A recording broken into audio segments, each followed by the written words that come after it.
जुन्नर तालुक्यातील राजुरी उंच खडक येथील अमर पडवळ व अक्षदा पडवळ या उच्च शिक्षित जोडप्याने मशरूम निर्मितीचा व्यवसाय सुरू केला आहे. या व्यवसायातून ते महिन्याला 4.5 लाख रुपये उत्पादन मिळवत आहेत.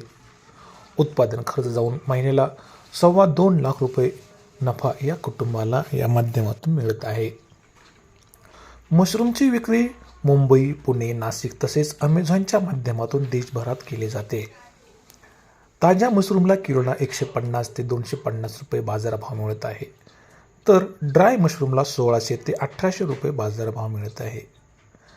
पाहुयात कशा पद्धतीने घेतलं जातं हे पीक. जुन्नर तालुक्यातल्या राजुरी उंच खडक या ठिकाणी एक उच्च शिक्षित दाम्पत्य आहे. चंदेरी दुनिया सोडून यांनी मातीशी नाळ जोडली आहे आणि एक उत्तम शेती या ठिकाणी करतात. इंटरनेटच्या माध्यमातून त्यांना या शेतीची माहिती मिळाली आणि ही मशरूमची शेती यांनी आज फुलवलेलं आपल्याला दिसून येत आहे. हे दाम्पत्य माझ्याबरोबर आहे. हे खऱ्या अर्थानं तुम्ही फुलवलं, याची संकल्पना कशी आहे आणि कधी सुरुवात केली तुम्ही? याची संकल्पना अशी आहे की नो वेस्ट बिझनेस असं मी त्याला म्हणू शकतो की ह्याच्यामध्ये हा बिझनेस करण्यामागचं आणि आवडण्यामागचं सगळ्यात महत्त्वाचं कारण की हा मातीशी जोडलेला बिझनेस आहे, व्यवसाय आहे.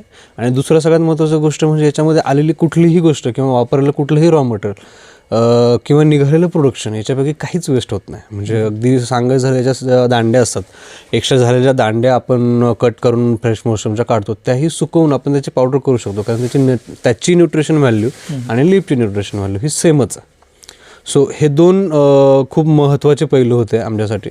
आणि फिल्म इंडस्ट्रीमध्ये जसं तुम्ही म्हणालात की फिल्म इंडस्ट्रीमध्ये काम करताना आपल्या मातीशी संदर्भात कुठला तरी व्यवसाय करायचा, असं एक कन्सेप्ट आधी लहानपणापासून फिक्स होती की आपल्याला आपल्या मातीशी रिलेटेड काहीतरी व्यवसाय करायचा. पण चंदेरी दुनिया थोडंसं अट्रॅक्शन आपण जे म्हणतो त्याच्यामुळे त्या इंडस्ट्री वळालं. मग त्याचं शास्त्रशुद्ध शिक्षण घेतलं, मग थिएटर असेल, मग VFXचा डिप्लोमा असेल, त्याच्यानंतर मग मी प्रत्यक्षात फील्डवरती जाऊन काम करणं असेल, जसं पंचायतची वेबसिरीज झालं किंवा रौंदळ मराठी सिनेमा झाला, असे उल्लेखनीय काही सिलेक्टेड नावं आहेत काम केल्याची. आणि मग ते करता करता की बाबा आपल्याला तो जी काही आपली संकल्पना होती लहानपणीची की बाबा याच्यावरती काम करायचंच आहे आपल्याला. सो मग तिथून 2014 पासून आपण त्याच्यावरती संशोधन वगैरे करायला सुरुवात केली. पाहुयात कशा पद्धतीने घेतलं जातं हे पीक. नमस्कार. आपलं मशरूमचं ऑयस्टर मशरूमची जी सुरुवात होते मुख्य ती स्टरलायझेशन प्रोसेस म्हणजे निर्जंतुकीकरण याच्यापासून होते. तर ही 1000 लिटरची टाकी आहे, ज्याच्यामध्ये आपण साधारण 9 ते 12 गोणी भिजवतो. आता 1000 लिटरच्या प्रमाणे ह्याला फॉर्म्युलिन आणि कार्बनडिझम हे 2 केमिकल पद्धतीने आपण निर्जंतुक करतो. तर 1 लिटरला साधारण 1 ml फॉर्म्युलिन अशा प्रकारे आणि 7 ग्रॅम बाविस्टिन 200 लिटरला अशा प्रमाणात आपण त्याच्यामध्ये केमिकल मिक्स करतो आणि या गोण्या भिजवून 16 ते 17 तासासाठी त्या गोण्या भिजवून ठेवतो. त्याच्यानंतर दुसऱ्या दिवशी त्याचं जी प्रोसेस आहे बेड भरण्याची ती होते. ती प्रोसेस आपण आता बघूया.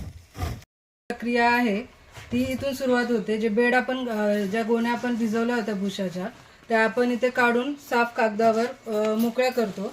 त्याच्यानंतर बांगडी पद्धत किंवा लेअर पद्धतीने आपण हे बेड भरतो.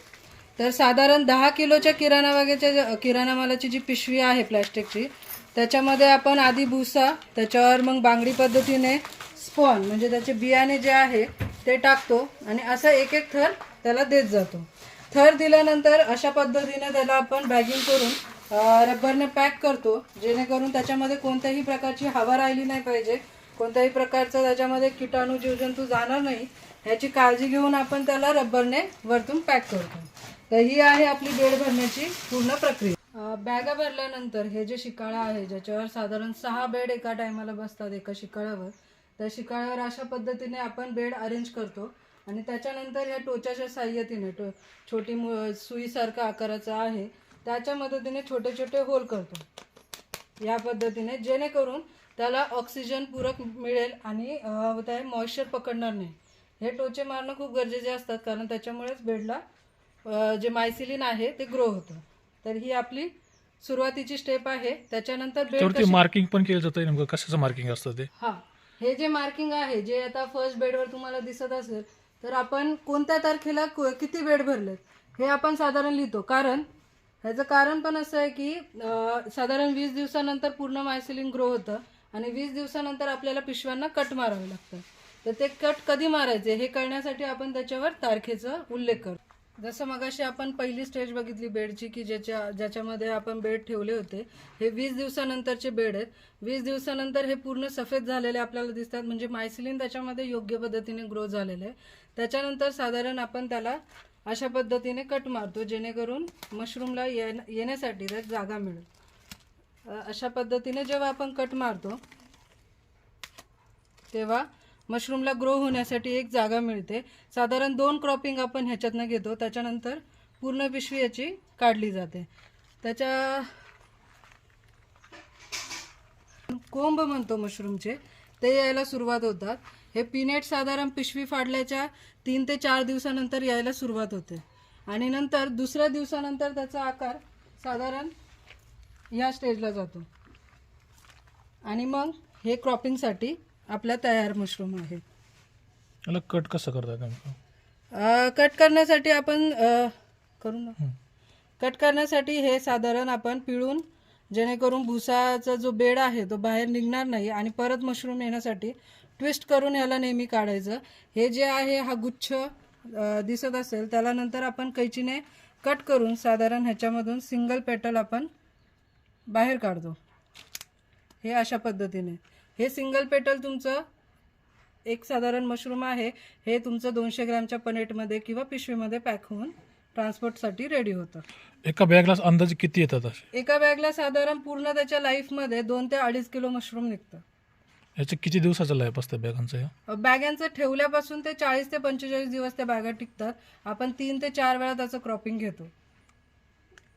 आजच्या तरुण पिढी नोकरीच्या मागे लागताना दिसते. तुम्ही हे सुशिक्षित असून एक चांगला व्यवसाय केलाय. काय तरुण आवाहन करा की महिन्याला तुम्ही याला किती उत्पादन निघतंय आणि कशा प्रकारे तुम्ही हे नियोजन करताय सगळं? व्यवसायाच्या भाषेमध्ये बोलायचं झालं तर याला 50 ते 60% प्रॉफिट तुमच्या इन्व्हेस्टमेंटच्या वरती तुम्हाला दर महिन्याला मिळत असतो. म्हणजे साधारणतः आता माझं 100 किलो प्रोडक्शन डेलीचं जर आपण पकडलं तर 15,000 रुपये 150 रुपयाने मिनिमम रेटने आपल्याला 150 रुपयाने 15,000 रुपये दिवसाचं उत्पादन होतं. त्याच्यानंतर 15,000 × 30 म्हणजे महिन्याचं उत्पादन तुमचं 4.5 लाख रुपये. 50% जर त्याच्यामध्ये खर्च धरला तरी 2 ते 2.25 लाख रुपये महिन्याकाठी याचं उत्पादन मिळत असतं. सप्टेंबर 2020मध्ये आपण हा प्रत्यक्ष याचा पायलट प्रोजेक्ट सुरू केला. पायलट प्रोजेक्ट 2 वर्ष चालवल्याच्या नंतर आपण त्याचं मार्केटिंग केलं. सुरुवातीला यामध्ये किती इन्व्हेस्टमेंट केली तुम्ही? पायलट प्रोजेक्टला आपण जवळजवळ 1.5 लाख रुपये इन्व्हेस्टमेंट केली होती. आणि इन्व्हेस्टमेंटचं म्हणाल तर आता कसं होतं, मला पूर्ण शून्यातून उभं करायचं होतं. पण जर काही लोकांकडे स्वतःचं शेड असेल, जमीन असेल, तर मग ही इन्व्हेस्टमेंट अजूनही कमी होऊ शकते. तर डिपेंड आहे की तुम्ही कुठल्या स्टेजला तो बिझनेस सुरू करताय. तर मग सुरुवातीला पायलट प्रोजेक्ट सुरू केला. मग मार्केट एक्सप्लोर करायला सुरुवात केली, व्हेंडर शोधायला सुरुवात केली, त्यांच्याशी टायअप करायला सुरुवात केली, बोलणी करायला सुरुवात केली. मग त्यांच्याप्रमाणे क्वालिटीमध्ये चेंजेस करत गेलो. आणि मग जेव्हा की बाबा आता ह्या क्वालिटीमध्ये एवढी डिमांड आहे असं जर रिअलाईज झाल्याच्यानंतर 2023च्या सुरुवातीला जानेवारी 2023मध्ये आपण मोठं युनिट उभारूयात असं एक संकल्पना आली. आणि आता आपलं 95/36 एवढं मोठं युनिट आपलं सध्या आता रोलिंगमध्ये आहे. कसं आहे, उत्पादन किती होतं आणि किती खर्च होते त्यामागे आणि किती यातून नफा मिळतोय किंवा कसं आहे? आता याचं अर्थकारण जर आपण समजून घ्यायला गेलो तर साधारणतः आपण आता पाठीमागे बघत असाल तर ही जी बॅग आहे तर ह्या बॅगेवरती आपण याचं कॅल्क्युलेशन करतो. ह्या बॅगेला जवळजवळ तुम्हाला 2 फूट आणि अशी 2 फूट म्हणजे जवळजवळ तुमचा 2x2ची जागा एका बॅगेला लागते खेळती हवा राहण्यासाठी किंवा मशरूम उगवण्यासाठी. एका बॅगेला आपल्याला साधारणतः 70 ते 75 रुपये खर्च येतो. 70 ते 75 रुपये खर्च येतो. आणि आपल्या युनिटमध्ये ही बॅग 40 ते 45 दिवस राहते. 40 ते 45 दिवसानंतर आपण त्याचं वर्मी कंपोस्ट करतो. साधारणतः ही एक बॅग बनवायला रॉ मटेरियल असेल, त्याच्यामध्ये मजुरी असेल किंवा लागणारं स्टरलायझेशनसाठी लागणारे केमिकल्स असतील, हे सगळे आपल्याला मिळून आपल्याला 70 ते 75 रुपये मॅक्झिमम खर्च येतो. मग ह्या जागेचं रेंट असेल, इलेक्ट्रिसिटी असेल, पाणी असेल, हे सगळं धरता 70 ते 75 रुपये एका बॅगेला खर्च येतो. आणि तिच्या 45 दिवसाच्या लाईफमध्ये ती एक बॅग आपल्याला साधारणतः 2 ते 2.5 किलो चं उत्पादन देते. आणि आता माझा होलसेलचा मिनिमम रेट जरी पकडला आपण 150 रुपये तर 300-350 रुपये 400 रुपयापर्यंत आपल्याला एका बॅगेमधून प्रोडक्शन मिळतं. विक्री कशी करता याची? याची विक्री आपण मध्ये फ्रेश मटेरियल पण आपण याचं विकतो. फ्रेश मटेरियल जे विकलं जात नाही त्याला आपण सुकवतो. सुकवल्याच्या नंतर सुकवूनही विकतो. आणि जे सुकवलेलं विकू शकत नाही. म्हणजे एकदम छोटं असेल किंवा त्याचे स्टेम्स असतील, ह्याची आपण पावडर तयार करतो आणि त्याचे आपण बाय प्रोडक्ट्स तयार करतो. जसं चॉकलेट असेल, रेडी टू कुक असं करी असेल, कुकीज असतील, आणि मग त्याचं आपण फ्रेश आपण जे व्हेजिटेबल्सचे वेंडर्स आहेत त्यांच्याशी टायअप केलेलं आहे, त्यांना आपण ते पाठवतो डेली बेसिसवरती. मशरूम आपण ॲमेझॉन फ्लिपकार्टच्या माध्यमातून पूर्ण भारतभर सध्या त्याची विक्री करतो आहे. सोबत बाय प्रोडक्टची विक्री पण करतो पूर्ण भारतभर ॲमेझॉन आणि फ्लिपकार्टच्या माध्यमातून. हे मशरूम आहे याचा वापर नेमकं कुठं होतो किंवा हे आरोग्यासाठीही चांगलं आहे असं म्हणतात, नेमकं काय?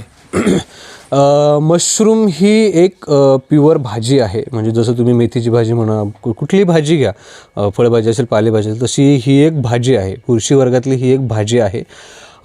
त्याच्यामुळे त्याचा वापर भाजी बनवून खाण्यासाठी त्याचा केला जातो. मग त्याच्यामध्ये तुम्ही कुठल्याही पद्धतीची भाजी तयार करू शकता. त्यामध्ये आपण जर बघितलं तर फ्रेशमध्ये 3% प्रोटीन आहे आणि सुकवल्याच्या नंतर याचं प्रोटीनची मात्रा जाते 30% म्हणजे 100 ग्रॅम मशरूम जर तुम्ही खाल्लं तर तुम्ही 30 ग्रॅम प्रोटीन खाल्लं असं आपण म्हणतो. त्याच्यानंतर मिनरल्स आणि विटॅमिन्समध्ये असं जर विटॅमिन्समध्ये तुम्ही बघाल तर जेवणातून व्हिटॅमिन डी फक्त आणि फक्त ऑयस्टर मशरूममधून तुम्हाला मिळतं.